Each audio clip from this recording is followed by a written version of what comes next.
at halftime, Caruso had a stretch where I think he had 3 or 4 steals in the matter of 2.5 minutes or something like that. And I just wonder what maybe we didn't see, behind the scenes, if anything, just about maybe the attention to detail or focus that you were noticing on the floor and coming out of the halftime locker room. Yeah, I thought in the first half of the game they had 67 points. Beal and Booker, I think, had 25. They had shot attempts. They had 10 assists between them. Booker had 8 at halftime. So, they were making every play for that team, and they were really starting to drink.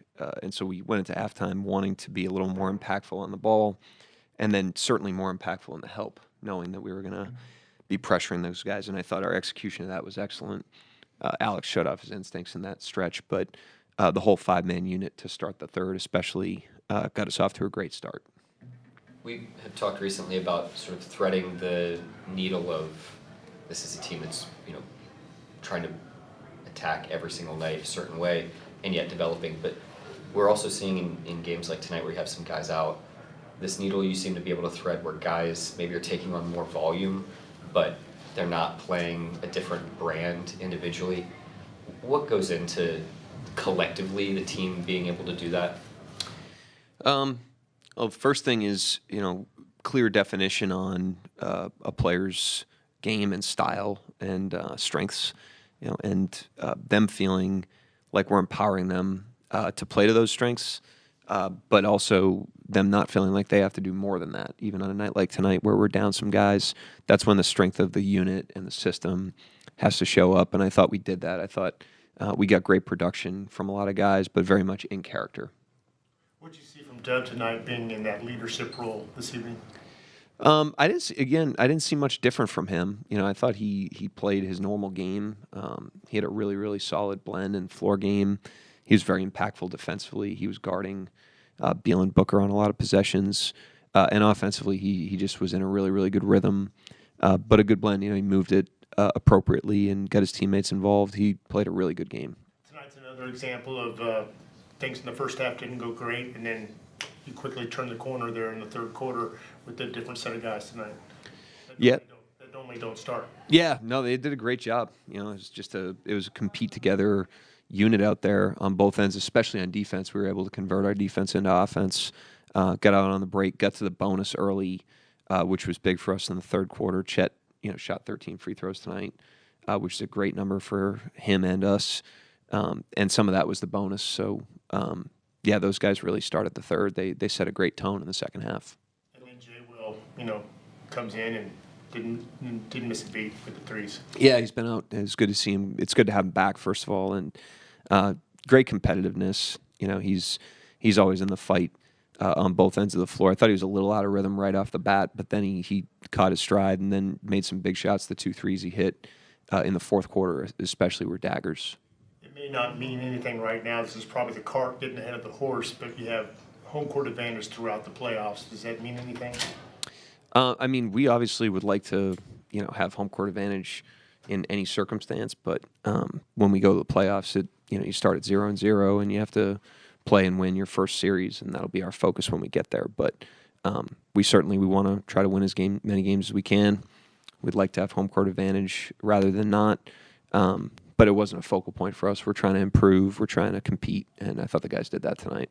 Building off of J-Dub, it seems like over the last 6 weeks he's really found his groove scoring the ball. Where have you seen his confidence just evolve and continue to grow at the postseason right around the corner? He's had a really good stretch, and he's had some games, very loud games, and has played really well. I think he's, quietly improved. I think when we think of players improving, we think of like younger players or raw players or players that are physically underdeveloped, but he's still a young player. He's still only in his third season. He's still improving, and he's a completely different player than he was at the beginning of the season. And a lot of the investments he made early in the season and even into the summer, the force he's played with, the pull-up threes, increasing his three-point volume, all that stuff seems to be coming together for him right now, and I'm happy for him because he's put the work in and he's stuck with it.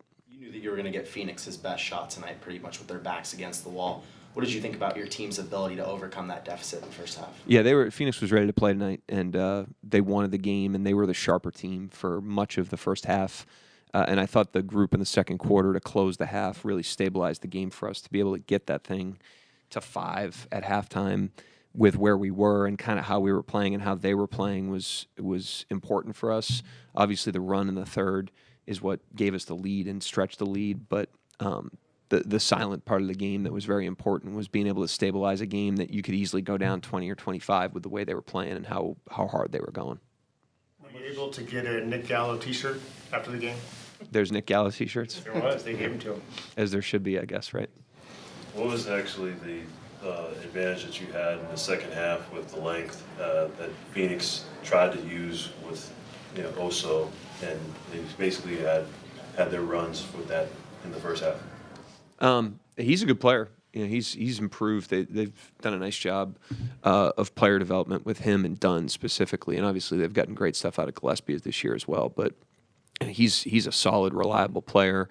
He's really switchable. In the first half, I thought their switching bogged us down a little bit, and a lot of that's his ability to kind of contain the ball. Like we didn't get a lot of advantages against him. So he's had a really good rookie year. He's turned himself into a very productive and impactful player. Same with Dunn. And so the future's bright for those two guys. How do you think your youth movement has set the standard for the rest of the league? I don't know. Like we're just trying to, run our race. We're trying to be the best we can be. We believe in our players, but a lot of it comes down to, I don't look at the guys as, in terms of their age. They're great competitors. They're great people. They're great workers, and they want to be a part of the team, and you can do that at any age, and these guys do it regardless of what age they are. Anybody else? Thank you, Coach. Yep, Thanks, thanks. Coach. Yep.